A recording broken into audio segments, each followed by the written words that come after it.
And today, New York congressmen held a rally at Columbia University to protect Jewish students. NTD's Fiona G. was there and has that story. Right here across the street from one of our finest institutions that at this point has been taken over by terrorists. That's what these people are. They're terrorists. If you're a pro-terrorist, you're a terrorist. A month after October 7th, and watched a 21-minute video, raw footage, unedited, of the Hamas terrorist attack on October 7th, and listened to a young Palestinian man call home to his parents to say how he butchered 10 Jews with his bare hands. That level of hatred is taught. It's taught in the schools in Gaza. And unfortunately, we see it being taught on schools in America. I'm here on the streets right outside Columbia University, where you can see behind me protests are still happening.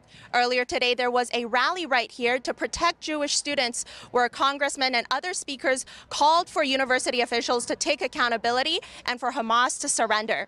I had a chance to speak with some Columbia University students, as well as members of the general public, to find out more about the atmosphere here in the city right now. Yeah, for over 5 days now, students at Columbia have been having an encampment on campus.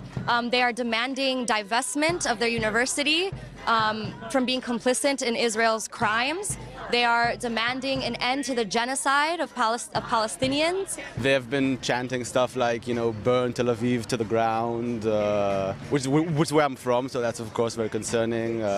Asking, you know, telling Zionists to leave campus, which is also pretty scary. So I've actually been shooting content all over. I'm a journalism student here, and I've been shooting content all day, and I've seen a number of people have shown up to try to sort of like assert their place on campus, unfortunately, and so there's like even within the encampment today, which has mostly been peaceful up to this point, there were several people who just sort of shoved their way onto the encampment and are like kind of like asserting their place as like, oh, we are allowed to be here, which I get. There's a lot of frustration, a lot of anger happening. And finally, how does this make you feel?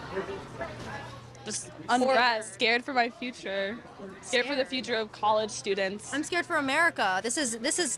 These people are just now being arrested, and the way that they're acting is insane. Uncertainty and unrest continue on college campuses across the country. Columbia University announced today that all classes would be moved online in response to the protests, and over 40 students at Yale University were arrested in connection with protests. I'm Fiona G., NTD News.